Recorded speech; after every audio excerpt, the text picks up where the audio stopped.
Bienvenidos a un número más de Estación Norte, revista cultural de la Universidad Autónoma de Ciudad Juárez. Yo soy Blas García Flores. Gracias por sintonizarnos en el 44.3 de su televisor digital, así como seguirnos a través de www.uacj.mx y a través de las redes sociales en nuestro canal de YouTube UACJ TV Oficial. Vamos a pasar a la entrevista, este segmento donde hablamos con promotores culturales, creadores de la región, y en esta ocasión tenemos como invitado especial a Joaquín Cosío. Vamos a la entrevista.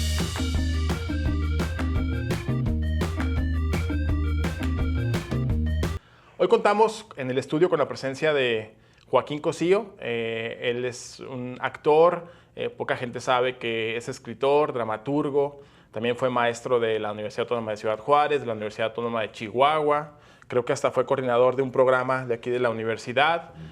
Se dice que tuvo que ver incluso con el logotipo de las letras de la universidad, de él, un equipo donde estaba el maestro Antonio Ochoa, etc. Joaquín, gracias por estar con nosotros. No, gracias a ti por invitarme. Muchas gracias. Oye, Joaquín, pues primero como hablar de estas cuestiones que me han llegado desde Rectoría, de que tú estuviste involucrado en la universidad como maestro, como coordinador de programa, que tuviste que ver con las letras del logo y algunas cosas míticas que se dicen ahí entre algunos exalumnos tuyos. No, sí, desde luego. Sí, fui trabajador de la universidad durante bastantes años, ¿no? Soy muy malo para las fechas, pero estamos hablando de los 90s, ¿no? Tal vez principios de los 90s, por ahí. Me incorporé, empecé a hacer, yo trabajaba como freelance, haciendo diseño gráfico como freelance, y así fue como me invita primero el maestro Silveira, quien fue el rector de la universidad. Jorge Quintana Silveira. Quintana Silveira me invita para hacerle el diseño de un congreso de filosofía. Okay. Yo como freelance, y a partir de ahí empezó un nexo y un vínculo que se fue afianzando hasta que el maestro Lau, antes de que fuera rector, me invita a articular o formar un pequeño departamento de diseño.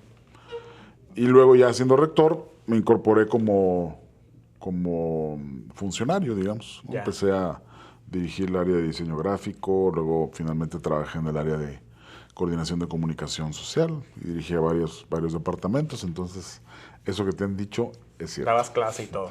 Sí, aparte daba clase, ¿no? Como es obligación de los funcionarios, creo. ¿Y si te gustaba dar clase?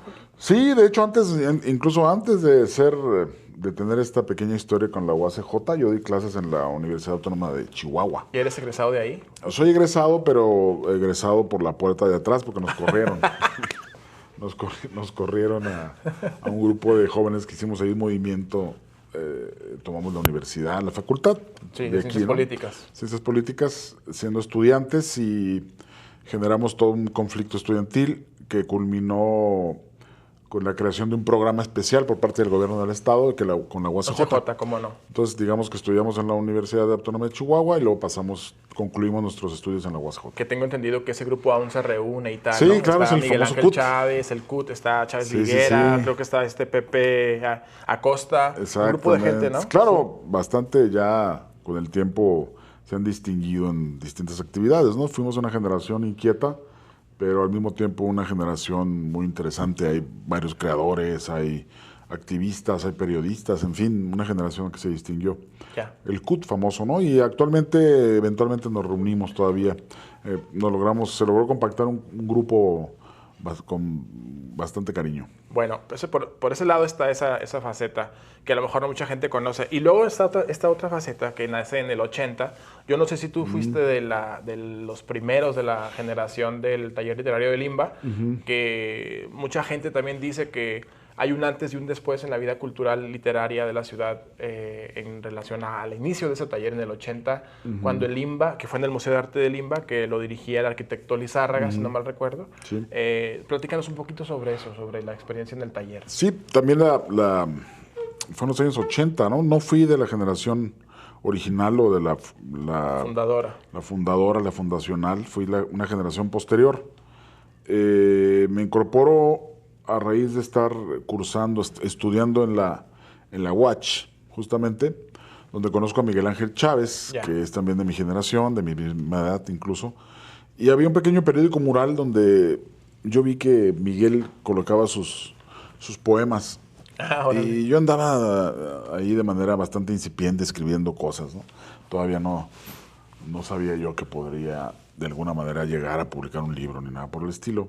Y pegué yo de pronto un pequeño poema ahí, o no sé cómo llamarle, un pensamiento. Y lo leyó Miguel y un día me dijo Miguel, oye, te invito a un taller literario. Te invito era un martes me parece, los martes a tal hora, no sé qué, nos vemos tal día. Llevas tus textos y ahí te los vamos a revisar, a criticar y luego te decimos si formas parte del taller. O sea, te vamos a audicionar. Es algo por el estilo, efectivamente. Y así fue. Yo fui a ese taller literario y presenté yo mis cosas, ¿no? Mis pequeños textos y se sometieron a una crítica bastante, la recuerdo bastante. Se dice que era muy pesada la crítica. Sí, era una crítica bastante seria, ¿no? Muy argumentada, pero muy enérgica, muy firme, una crítica muy clara, pero siempre era muy violenta para un escritor que no sabe ni qué está haciendo. Ya. Y después de esa pequeña rebatinga, me dijeron que me podía incorporar al taller literario, ¿no? Que finalmente era una promoción de Limba que organizó el arquitecto Lizárraga, yo creo que uno de los más importantes promotores que ha tenido en la ciudad, ¿no? Esa era la siguiente pregunta que te iba a hacer, que cuál era tu opinión sobre el trabajo que hizo el arquitecto Lizárraga. Yo recuerdo ahí los inicios de lo que ahora son muy populares, los altares y tumbas, lo que hacían ahí en noviembre, esta verbena que se hacía para septiembre, para el Día de la Independencia, y se dice que él le daba oportunidad a toda la gente de participar, que fuera teatro, fuera literatura. Y te iba a preguntar eso, fíjate. Sí, yo creo que es una figura importantísima. Yo creo que la ciudad le debe muchísimo y fue tal lo original y lo firme de sus propuestas que hasta la fecha todavía permanecen y no me parece sin afán de molestar a nadie y más bien tal vez soy un poco ignorante de los últimos movimientos locales, pero creo que es una figura que no ha sido sustituida hasta este momento, es decir, el arquitecto Lizárraga trajo promociones, trajo exposiciones, me acuerdo que trajo a Rufino Tamayo, organizó también recuerdo entre otras cosas, una exposición de un pintor americano donde hubo un performance y había varios personajes desnudos en el museo, cosa que hasta la fecha no se ha vuelto a repetir, ¿no? Y se dice que lo hacía con pura gestión, que no tenía tantos recursos, sino que él gestionaba. Sí, claro, era un gestor y que tenía bastante cariño por la ciudad. Yo soy resultado de las promociones que él pudo conseguir, o sea, y el taller literario y los espacios que nos prestó a mí, a mi grupo y a mis compañeros teatreros, me permitieron hacer teatro en esta ciudad, ¿no? De lo contrario, no sé cómo lo hubiéramos hecho. Entonces, Lizárraga es un importante promotor y una figura que ha creado y generó un movimiento que creo hasta la fecha no ha podido ser igualado. No era un hombre culto, lo tendría que decir, que no es algo que caracteriza a nuestros funcionarios culturales. Claro. Es un hombre muy culto, era un hombre muy preparado, trajo el ciclo de cine francés, por ejemplo. El Limba estaba constantemente en movimiento, creo que continúa con movimiento, ¿no? Creo que continúa muy vivo gracias a Rosy Vázquez. Pero esa figura del arquitecto era profundamente amplia y preocupado incluso por incentivar el trabajo de los creadores jóvenes, ¿no? Donde yo me incluía en ese momento. Qué chido.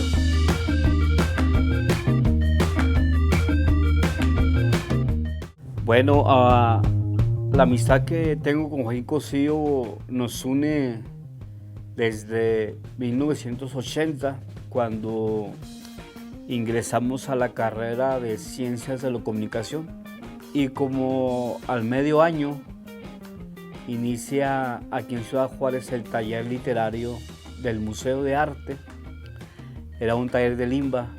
Yo asistí a ese taller a las primeras sesiones y le comentaba a Joaquín lo que se hacía o lo que hacíamos en ese taller.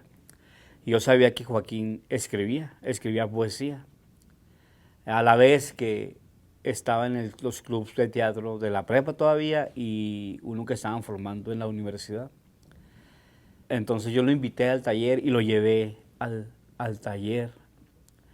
Y de ahí para Real, pues Joaquín era un joven muy inquieto, porque en realidad no sabía a qué se iba a dedicar.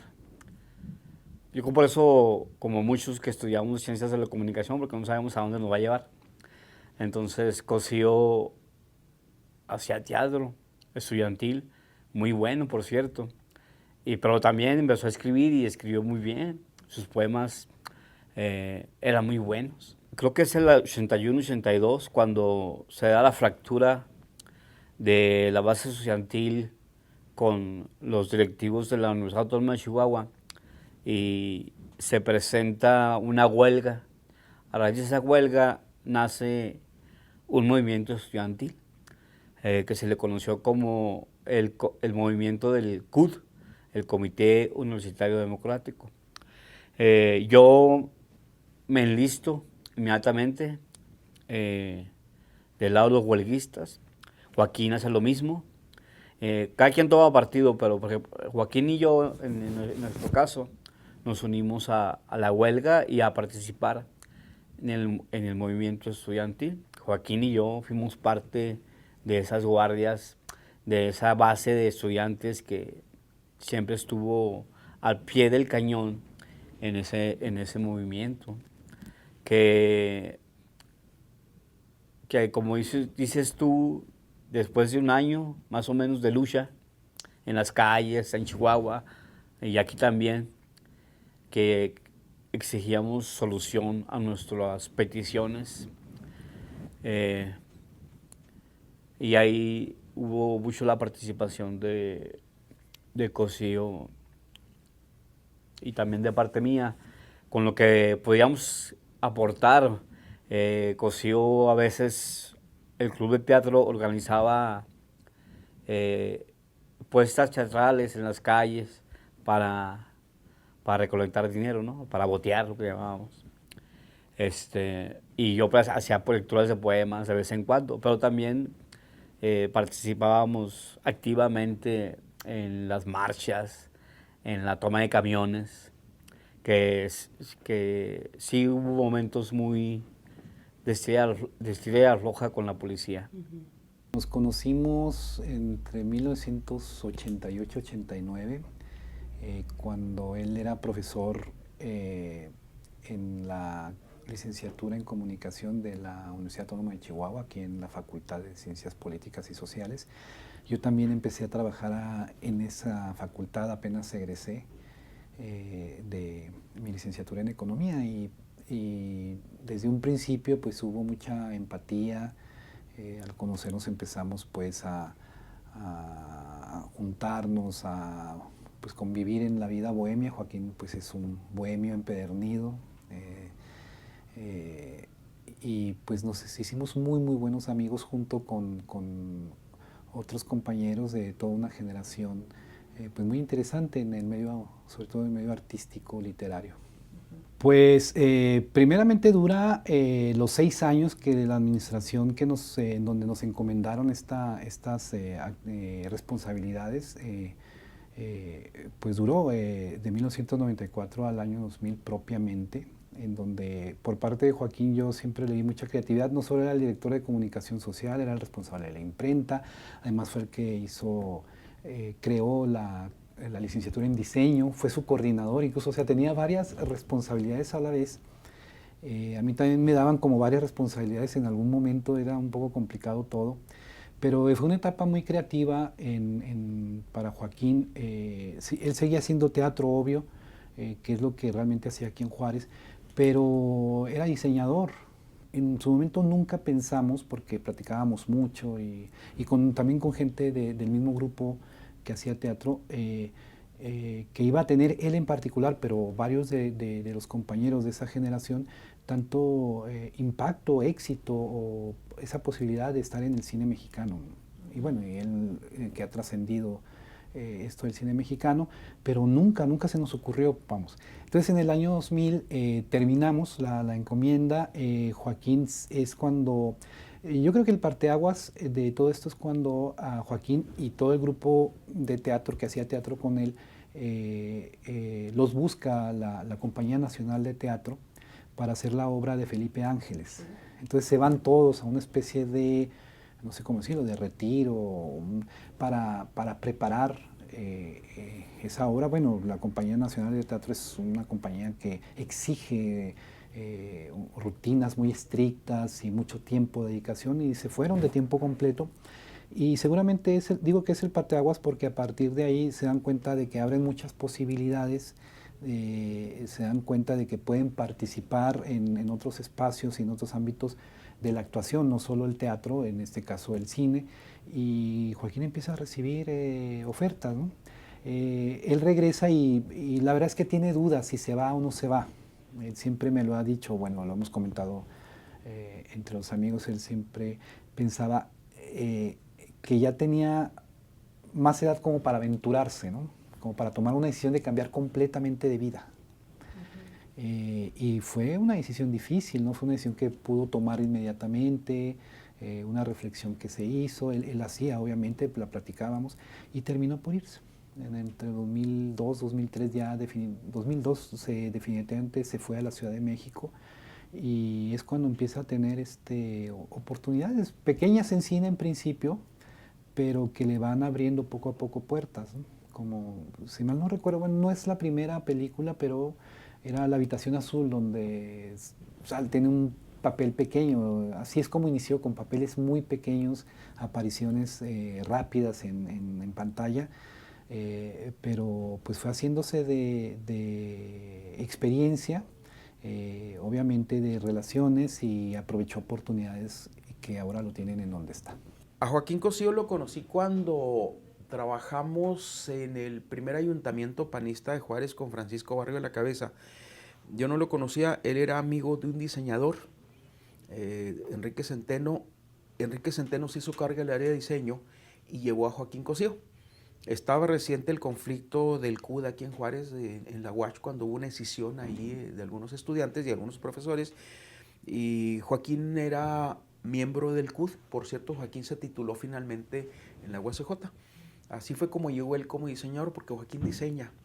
Aunque Joaquín estudió ciencias de la comunicación, por alguna razón entró al diseño.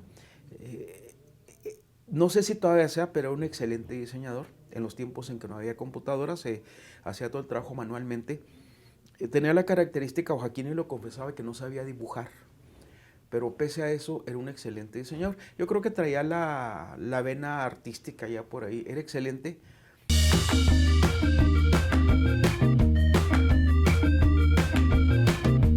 Vamos a ligar pues ahora esta cuestión de la literatura y cómo se da la transición, o no sé si fue primero el teatro y luego la literatura. No, fíjate que fueron totalmente coincidentes, ¿A ¿no? poco? Sí. Fue una especie de despertar, ¿no? De un letargo adolescente que yo tuve, y de pronto esta ciudad en particular, tan vigorosa, siempre tan intensa, despertó en mí afanes creativos, ¿no? Yo venía nací en Nayarit, en Tepic, y luego emigramos a Mexicali, y luego llegamos aquí a Ciudad Juárez. ¿Qué edad tenías cuando llegaste aquí? No, yo creo que tendría... ¿Qué edad se tiene cuando se cursa quinto de primaria? ¿Como 8? Más 9, 9, 10. Por ahí andaba. Llegué a cursar quinto de primaria aquí a Ciudad Juárez. Entonces, esos años cursé el resto de la primaria, luego cursé secundaria y la prepa, y toda mi vida, pues todo el resto de mi vida lo hice aquí. Pero en esa entrada a la universidad, en los 80, ¿no? Empiezo yo a distinguir ciertos ánimos para crear, para escribir, y me doy cuenta que me gusta interpretar. Ya en la preparatoria hice yo alguna obra teatral de manera bastante casual, con un grupo de teatro que había ahí, pero ya para los 80 yo ya tenía cierta convicción o cierto ánimo por hacer teatro, ¿no? Ya.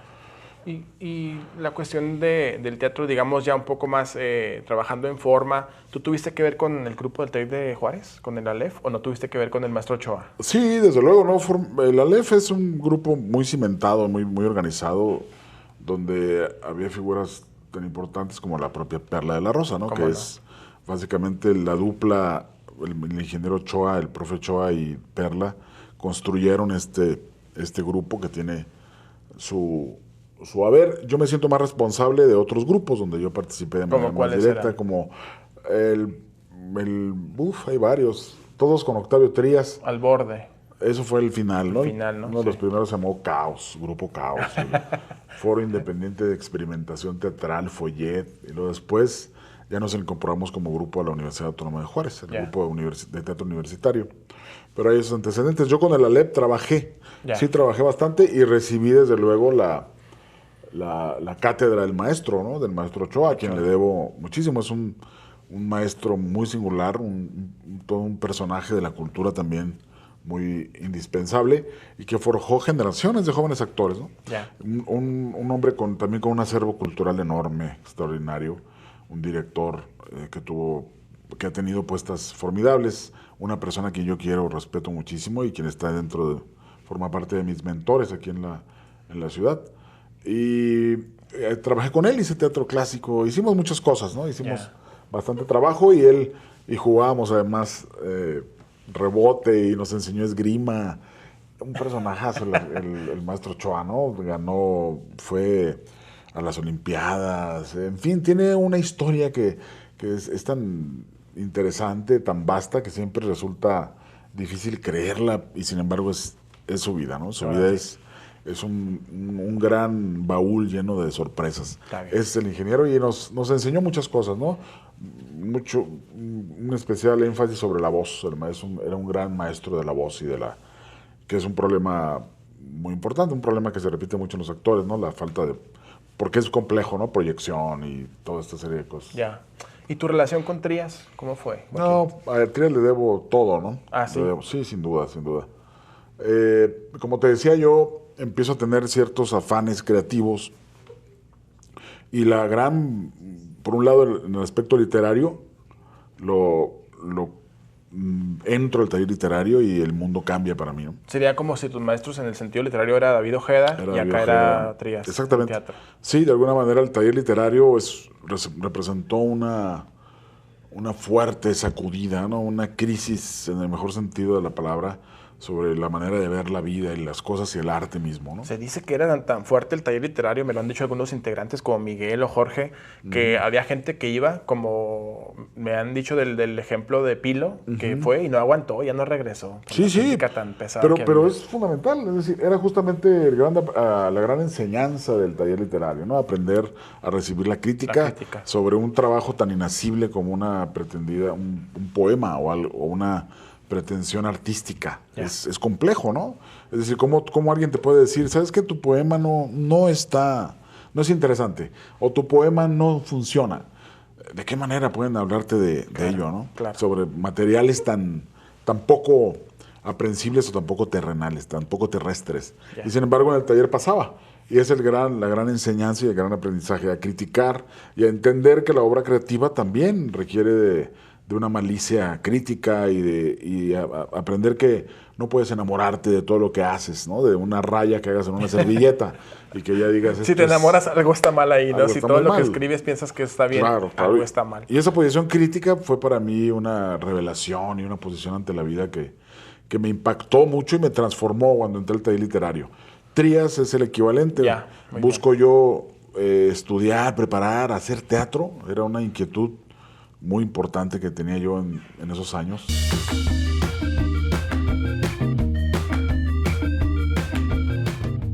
En 1981-82, recuerdo que nos invitaron, me llegó a mí una invitación con 3 boletos de avión para ir a La Paz, a un encuentro de poetas jóvenes de la frontera de México.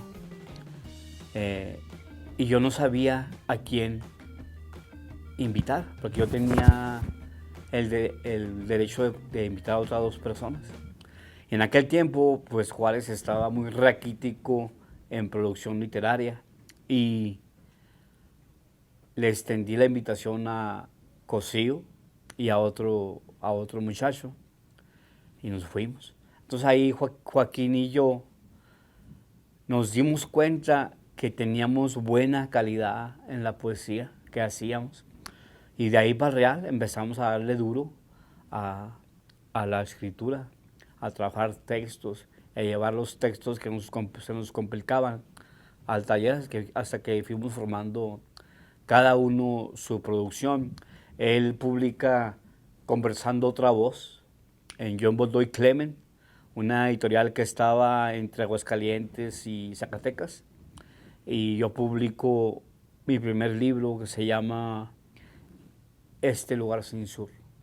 Son 2 poemarios que son emblemáticos porque era muy raro que nos publicaran a esa edad siendo escritores de provincia, escritores de Ciudad Juárez, escritores del norte.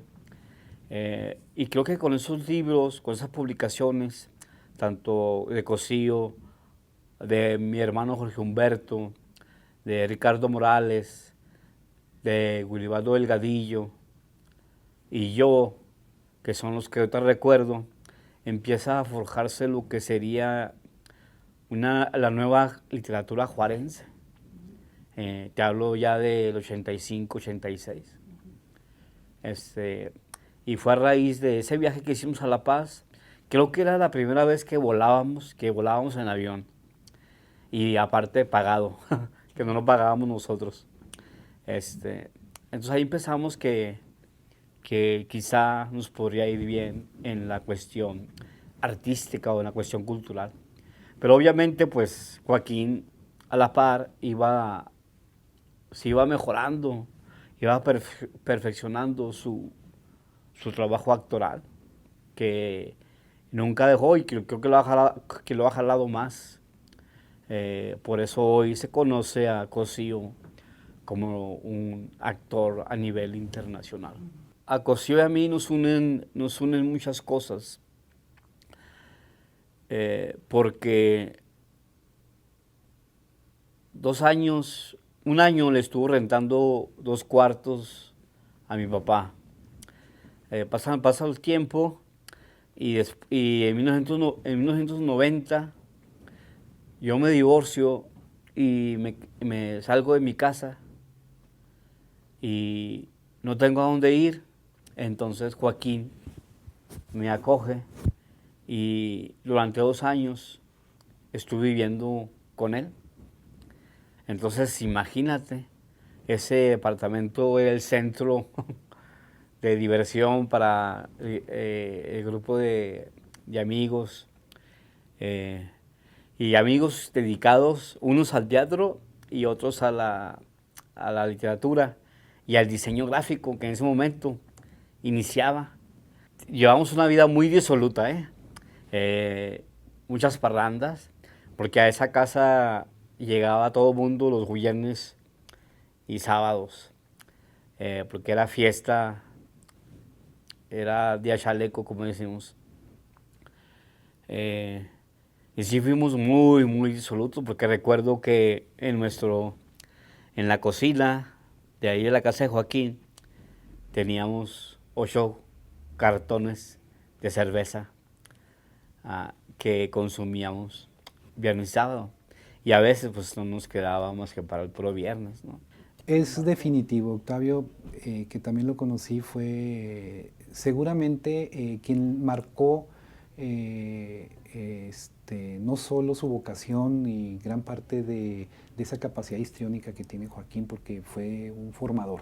Octavio fue un formador de varios de los actores que ahora vemos, tanto aquí localmente, pero que varios ya están en la Ciudad de México explorando otras opciones. Entonces yo creo que sí, Octavio es uno de los personajes principales en la vida de Joaquín. Puedo contar, por ejemplo, 2. Una de ellas es, Joaquín tenía siempre un automóvil, un Mercedes, pues un poco viejo, pues, pero bonito, como estos carros son. Y sencillamente le pasaba algo al automóvil o se descomponía y lo dejaba ahí. O sea, Joaquín no es de los que batalla con los automóviles. Sencillamente casi lo deja ahí a media calle y él se va. Y quién sabe qué vaya a pasar con el automóvil. Entonces, así. Entonces era... y yo era como el amigo pragmático, el amigo que podía solucionar cosas, por decir así. Otra de ellas es que, bueno, Joaquín hacía muchas fiestas, la casa de él la llenábamos.